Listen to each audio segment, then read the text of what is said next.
Si bien este año nevó bastante en la cordillera sanjuanina, desde hace más de una década los registros vienen mostrando lo contrario. Es más, el año pasado, en el 2021, se registró la peor nevada del siglo. En este contexto, vimos a los productores enojados pidiendo regar un día más sus fincas.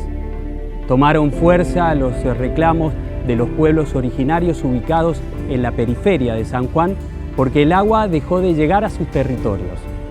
Y se sumaron las explicaciones y las opiniones de científicos y especialistas que nos ayudaron a entender un poco más esta realidad. Una realidad que sin lugar a dudas en San Juan encendió las alarmas y a los sanjuaninos nos ubicó en tiempo y espacio. Vivimos en una provincia en la que el agua es un bien escaso.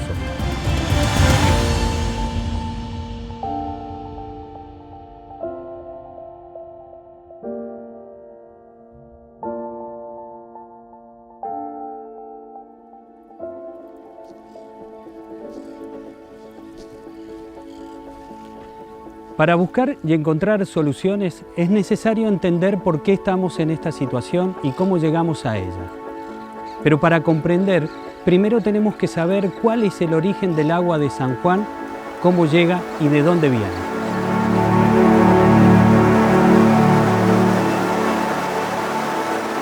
El agua en general participa de lo que se llama un ciclo hidrológico, y este ciclo hidrológico nace en el océano. El océano se evapora el agua por la incidencia de radiación solar y luego los vientos traen ese vapor a través de lo que se llaman ríos atmosféricos hacia la cordillera de San Juan, en la cual precipita en forma de nieve. A veces tenemos nevadas que son tempranas, en los meses de abril, marzo, pero las mejores precipitaciones de nieve serían a partir de abril en adelante, que son las que se logran transformar en nieve consolidada, que no se sublima, que no desaparece, que el viento no la arrastra y que se termina consolidando.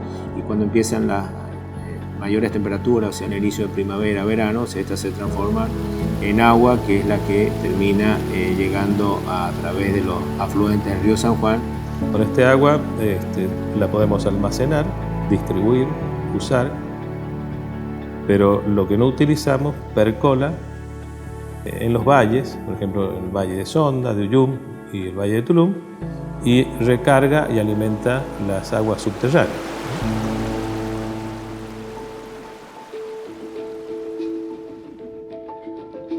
La disponibilidad de agua con la que cuenta San Juan también depende de los glaciares, que funcionan como un regulador de la temperatura en la cordillera. Los glaciares también nos dicen mucho sobre lo que está pasando hoy y de lo que puede suceder a futuro. Los glaciares son masas de hielo que se encuentran en la superficie de nuestra cordillera y que se forman en realidad por la compactación y la recristalización de la nieve. Se han formado hace miles de millones de años y en realidad lo que nosotros hoy estamos viendo son los vestigios de esos grandes glaciares que existieron en la antigüedad. Los últimos glaciares importantes de cordillera estuvieron entre los 1000 y los 11.000 años hacia atrás. Ese periodo comprendido entre 11.000 años atrás y 1000 fue un periodo realmente de glaciación muy importante. Y desde los 1000 hubo otra pequeña glaciación hace unos 600 años atrás y de ahí se terminó. Los glaciares son reservas de agua en estado sólido. Como es su desarrollo a lo largo del año hidrológico, el glaciar gana masa, denominamos nosotros, o sea, aumenta su volumen durante el invierno con la nieve que cae y durante el verano se produce la pérdida de masa en los meses de mayor temperatura porque el calor derrite la nieve y el hielo del glaciar, sobre todo en la parte media a baja. Esa diferencia entre lo que gana el glaciar y lo que pierde el glaciar es lo que nosotros denominamos el balance de masa. Y ese balance de masa es, en la mayor parte de los glaciares del mundo, desde hace muchos años, está siendo negativo. Y si los glaciares van en retroceso. ¿Qué significa en el fondo? Que no hay nieve. Que el glaciar se alargue o se acorte no tiene demasiada importancia. Hay que leer lo que está detrás de esa información. Si los glaciares se acortan, se reducen en su masa, significa de que hay un cambio climático y significa que va a haber menor precipitación nival. Por lo tanto, todos aquellos ríos que dependen su caudal de la precipitación nival van a correr la misma suerte.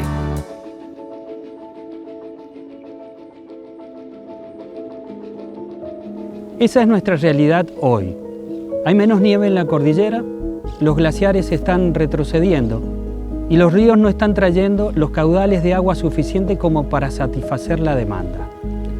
Pero por suerte, San Juan cuenta naturalmente con una estructura de base que le juega a favor.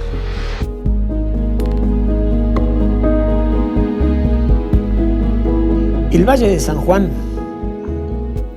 es una depresión topográfica contenida en su margen oeste por la estructura pedemontana de la precordillera,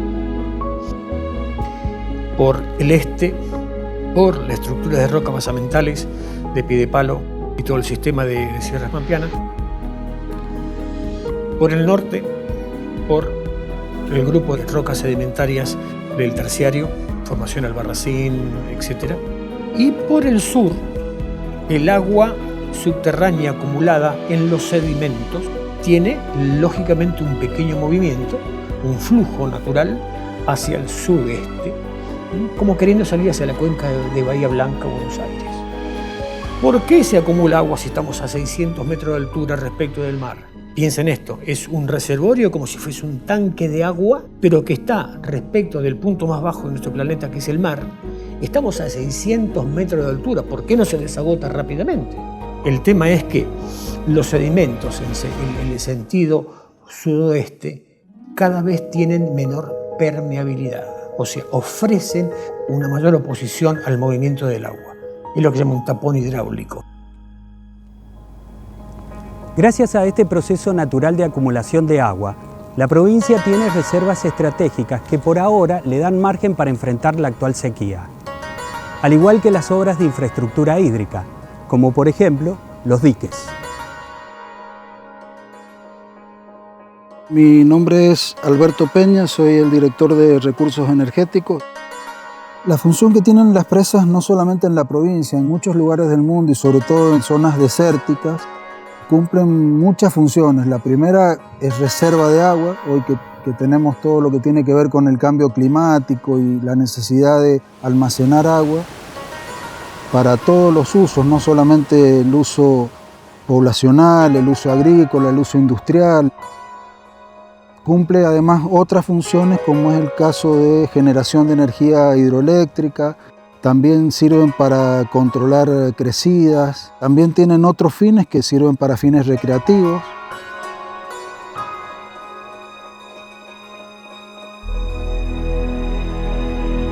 En realidad las presas son lo que nosotros le denominamos multipropósitos.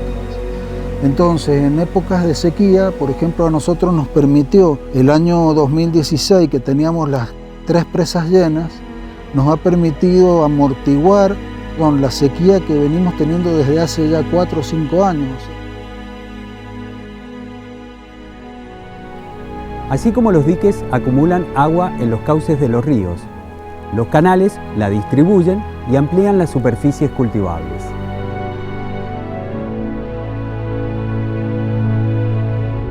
Una de las obras principales que tenemos de distribución para el sistema de riego de la provincia de San Juan es el dique Ignacio de la Rosa, que es una SUD que cuenta con 23 compuertas. Debajo del dique de Uyum, este dique permite regular los caudales, ya sean mínimos o elevados, que traiga el río San Juan. De ahí se distribuye al canal matriz. Este canal es el canal principal que llega al partidor San Emiliano, de donde salen o nacen los 3 canales principales que distribuyen el riego de toda la provincia. El canal del norte, que es el canal que atraviesa el río San Juan y riega toda la margen izquierda del río, Después tenemos el canal Ciudad, que es el canal que después se convierte en el canal Benavides y riega todo lo que es el centro del Valle de Tulum. Y después tenemos el canal Céspedes, que es el que va por la margen sur y riega todo lo que es Rawson, Pocito, llegando hasta Sarmiento.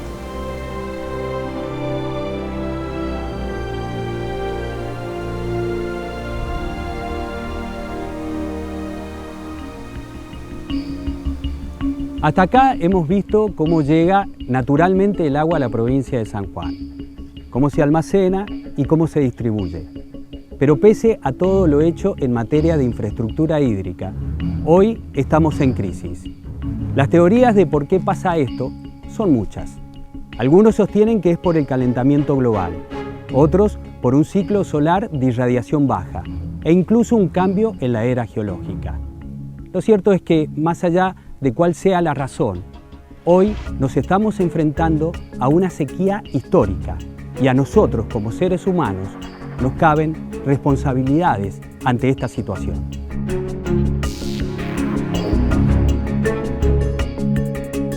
Puede ver cómo realmente en los últimos 100 años los caudales del río San Juan han ido disminuyendo sostenidamente. En promedio, hemos tenido años más ricos, más pobres, más ricos, más pobres, pero la tendencia global general es una parábola, va asintóticamente prácticamente a quedarse en valores de 200, 300 hectómetros cúbicos. De valores pico, como en 1910, aproximadamente tuvimos 7.000 hectómetros cúbicos de derrame. Nos encontramos que el derrame que terminó el año anterior fue el peor. El pronóstico de escurrimiento para este periodo que van desde el 1 de octubre al 30 de septiembre. Así que cuando te hable de años, tenés que relacionarlo desde el 1 de octubre al 30 de septiembre. El año que terminó el 30 de septiembre fue el que nos trajo 450 hectómetros cúbicos. Muy bajo, nunca registrado en la historia. Durante la temporada lo que se ha visto es que los niveles de los diques han ido bajando porque hemos hecho es seguir usando reservas que estaban disponibles en los diques. Venimos usando reservas desde los años anteriores. Por lo tanto, sucesivamente todos estos años se han iniciado cada año con menos recursos disponibles como reserva en cada uno de los diques. Y por otro lado, también se ha empezado a notar una baja en los niveles de las perforaciones, ante también el mayor uso del recurso subterráneo. En el caso de no generar una buena planificación y gestión del recurso hídrico pensando en el equilibrio, lógicamente vamos a generar un desequilibrio que termina en un proceso de desertificación, tanto de las aguas superficiales como de las aguas subterráneas. Es decir, vamos a hacer lo que se llama la sobreexplotación de las aguas subterráneas en el caso que yo no tenga en cuenta cómo restablecer esos equilibrios, ¿no? Romper los equilibrios, tanto y sobre todo tan delicados como el tema agua, implica una serie de impactos ambientales y ecológicos muy severos.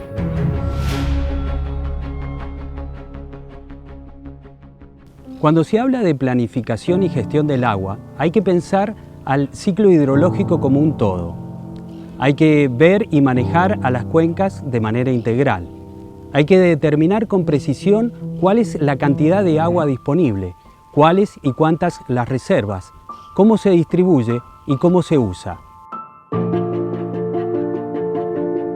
Los usos del agua pueden ser clasificados de dos formas distintas, muy diferentes. Uno son los usos no consumtivos, que quiere decir que el agua no se consume, y los otros son los usos consumtivos, en donde el agua se consume.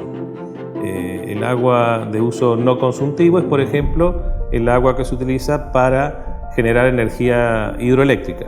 El agua tiene una energía hidráulica, pasa por una máquina que la transforma en energía mecánica, esto en energía eléctrica, pero el agua no se consume, sino que vuelve al sistema superficial del cual fue extraída, ¿no?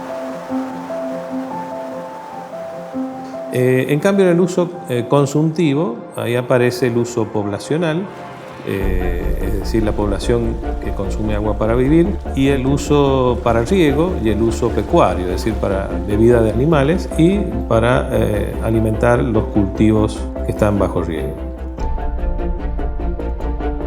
El agua en el río San Juan tiene un destino de entre el 80 y el 85% al riego agrícola, depende del año. Entre el 10 y el 15 va a consumo domiciliario a través de agua potable y el resto a uso industrial, 3%, 4%, con suerte.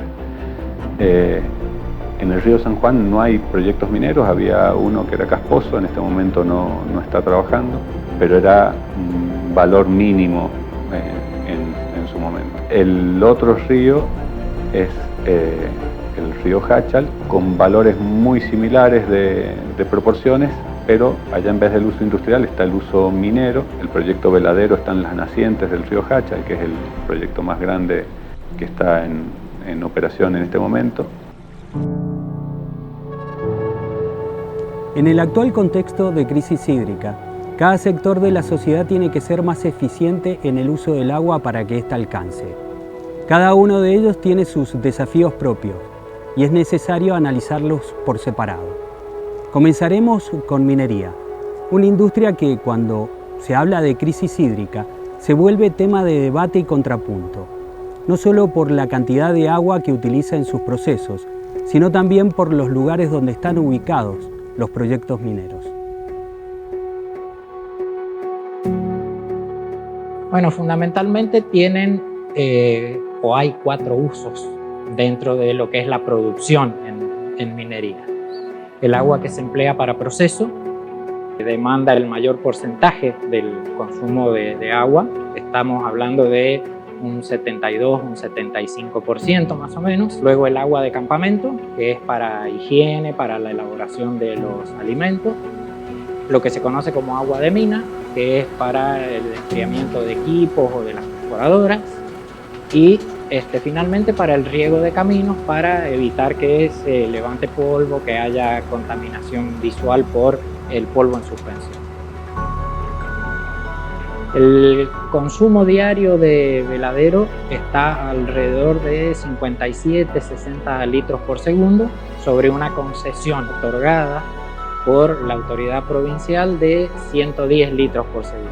En tanto que Gualcamayo, el consumo diario está en el orden de los 30-32 litros por segundo para estas 4 actividades que yo mencionaba recién respecto de en qué se consume el agua en minería en producción. Y normalmente la comparación que hacemos es con el consumo que tiene el agro. Por ejemplo, una finca de 10 hectáreas estaría consumiendo para riego, si el riego se hace a manto como es tradicionalmente acá en la provincia, entre 100 y 120 litros por segundo. O sea, es equiparable, por ejemplo, el consumo de Veladero al de una finca de uva o de olivos de 10 hectáreas. Esta sequía no es por causa de algún usuario que se está llevando el agua. La situación de variabilidad climática está pasando en el mundo entero. La minería, como actor de la economía de San Juan, también tendrá que ajustarse todos sus procesos para ser lo más eficiente en cuanto al uso del recurso que le sea concesionado.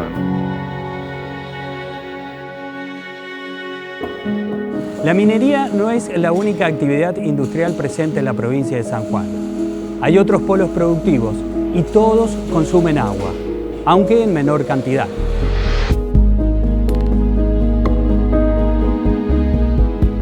La industria sanjuanina es una industria muy diversificada. La promoción industrial hizo que en la provincia se instalasen un sinnúmero de empresas de diferentes rubros. No hay una concentración en un rubro en particular. Si bien antiguamente la principal industria era la vitivinícola, a partir de la promoción industrial y después del desarrollo minero, que implicó la generación de cadenas de valor dentro de los servicios mineros, generó en San Juan una industria muy diversificada. Tenemos desde producción de cerámicos, autopartes, industria química, alimenticia, metalmecánica.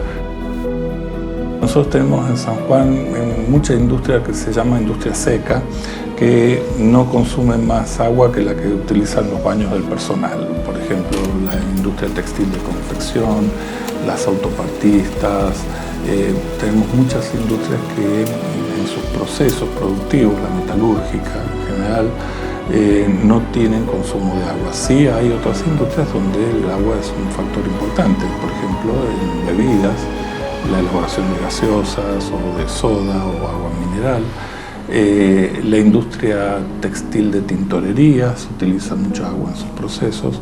En estos casos es muy importante remarcar que todas estas empresas tienen perforaciones, ninguna utiliza el agua de la red.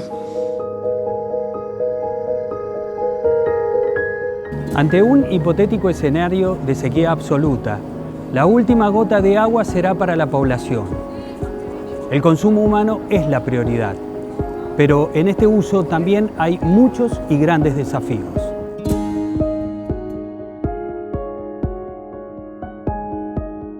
O se tiene lo que son las plantas potabilizadoras, la planta principal, la planta de Marquesados, que con ella captamos aproximadamente el 45% del agua que se consume en todo el Gran San Juan. Y el otro 55% lo captamos a través de perforaciones que están ubicadas estratégicamente en todo el Gran San Juan y en toda la provincia.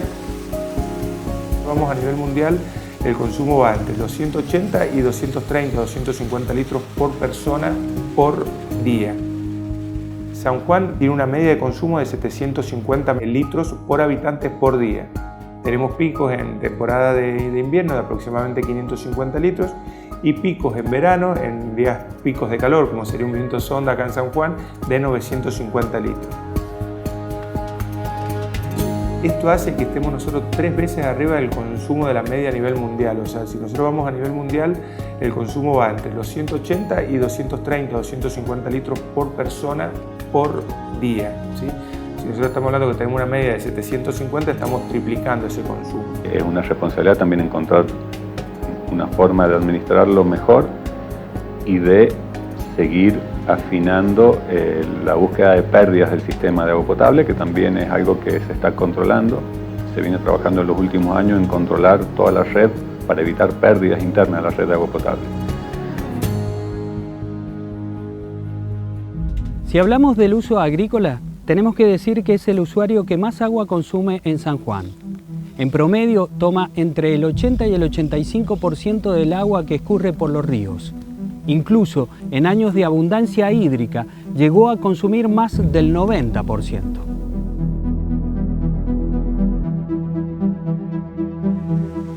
Como todos sabrán, estamos en un contexto de crisis hídrica donde el uso del agua está, puesto realmente sobre la mesa. El sector productivo ha estado, justamente bastante bajo la lupa por este tema del uso del agua.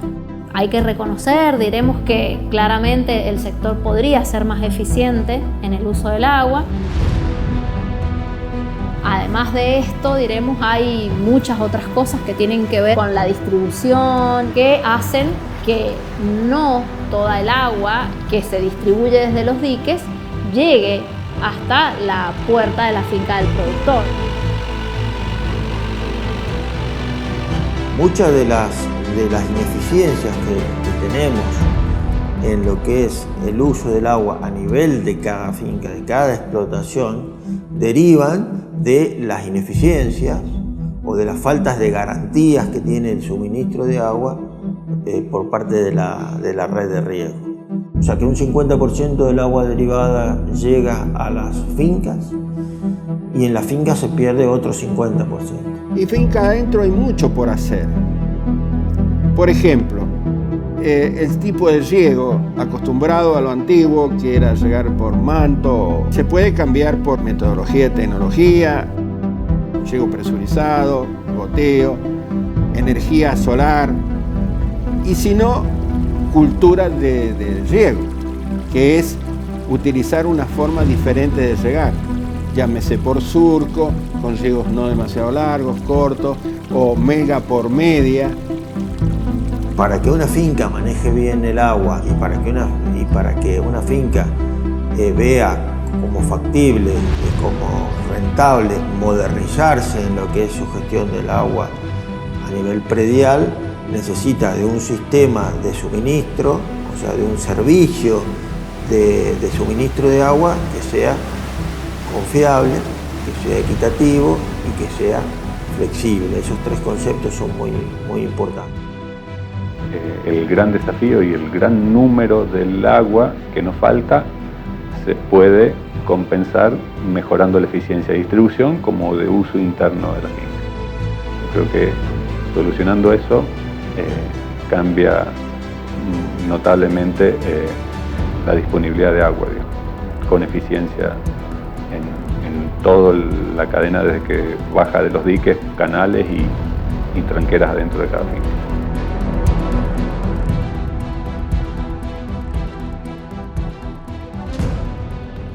Hoy las decisiones sobre el uso del agua se toman de acuerdo a una legislación desactualizada. Las normas se pensaron y se crearon cuando la provincia tenía menos población, un sector agrícola casi exclusivamente viñatero y antes de que comenzara el calentamiento global. Bueno, básicamente en San Juan nosotros tenemos dos leyes que son las más importantes. La 190L, que es lo conocido como el Código de Aguas, que data de 1978, y la 13A, que es la que regula el funcionamiento y la organización del Departamento de Hidráulica. El Código de Aguas, a grandes rasgos, establece todos los requisitos para adquirir un uso privativo del agua, que es un uso especial, ¿bien? Porque los usos del agua se dividen en usos comunes y en usos especiales.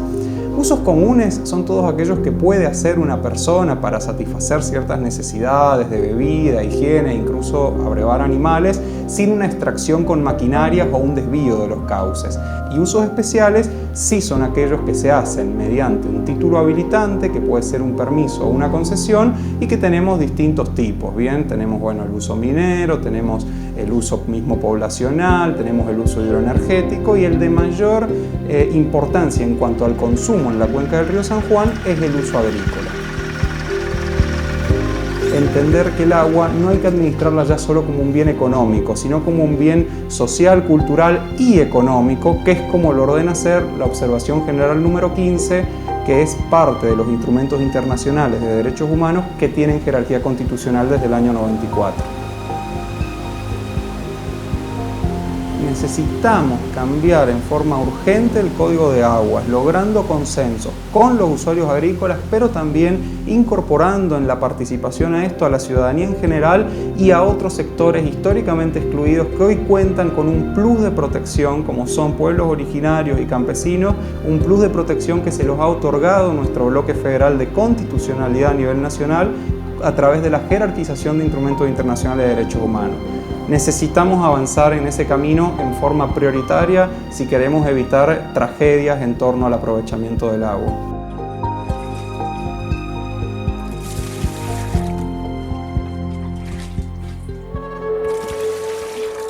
Hasta ahora, la gestión del agua solo se focalizó en utilizar los caudales de agua que bajan por los ríos y en años de buenos escurrimientos, almacenarla en los diques. Pero cuando esto no es suficiente, se utilizan los acuíferos. Si esto se hace sin cuidado y sin control, se podrían afectar las reservas subterráneas, las últimas y más valiosas que tiene San Juan.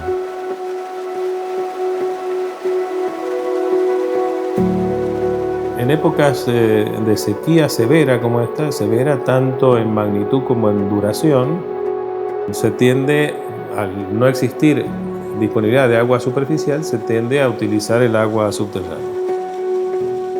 El tema del uso del agua subterránea hay que tener mucho cuidado porque, como explicábamos, se produce un desequilibrio en forma instantánea, pero además estos pozos generan un cono de depresión alrededor de ellos del nivel de agua subterránea. Y estos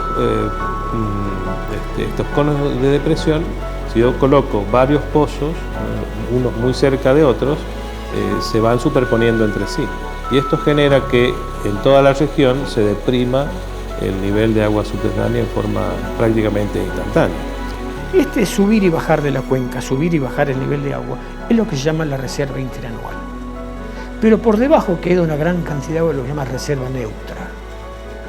¿Qué es lo que va a pasar ahora cuando empiecen a explotarse de manera intensiva los acuíferos a través de la cantidad enorme de perforaciones que plantea el Departamento de Hidráulica?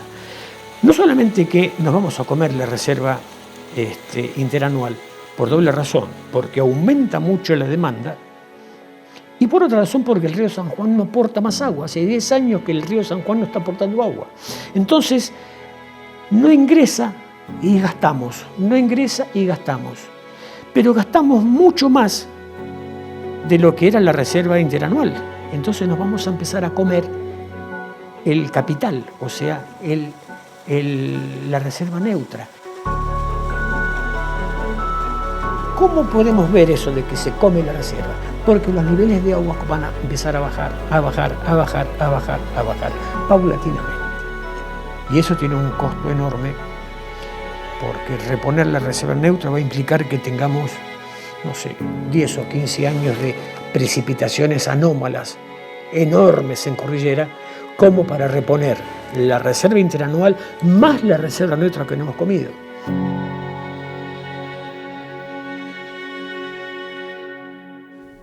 Como hemos visto y escuchado, la problemática que hoy nos inquieta es multicausal y nos involucra a todos como sociedad. Pensar que la solución vendrá de hacer cambios en solo un sector limita la capacidad de respuestas. Por eso es necesario que nos involucremos, que aportemos ideas, soluciones y que cambiemos esos malos hábitos que tenemos a la hora de administrar y usar el agua. Solo así será posible salir adelante. Solo así será posible definir un futuro para San Juan.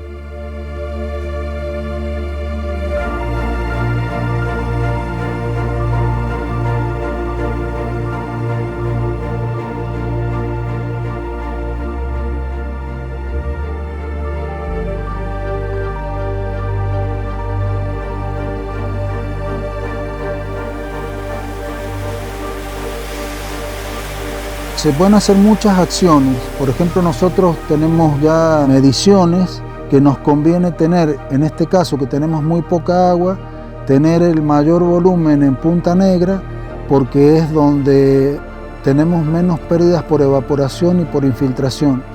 Cuando el agua la tenemos en Uyum, tenemos mucha evaporación porque es un vaso muy extendido. Creo que cada parte tiene que ir analizando qué puede ir haciendo para ir mejorando su eficiencia, ¿no? Todo el mundo está pasando un proceso de cambio en el clima, especialmente en la zona muy parecida a la nuestra, que es la zona oeste de Estados Unidos. España también está pasando una época de sequía muy importante, África. ¿Y qué es lo que han hecho todos estos países? Chile mismo, acá, vecino nuestro. Se están tecnificando. La crisis hídrica o el cambio climático, si no lo ponemos en la sociedad toda esfuerzo, o sea, no lo vamos a transformar. Podemos tener mucha iniciativa del gobierno, muchas ganas de hacer cosas, cambiar, establecer lineamiento, todo, pero tenemos que trabajar en forma integrada, o sea, participativa, tenemos que trabajar todo porque no es el problema de un sector, es el problema de la sociedad. Que la sequía viene año a año profundizándose y tenemos que prepararnos, o sea, costumbres que teníamos hace unos años atrás, ya hay que ir cambiando ese chip, digamos, y empezar a cuidar un recurso que es tan escaso como el agua.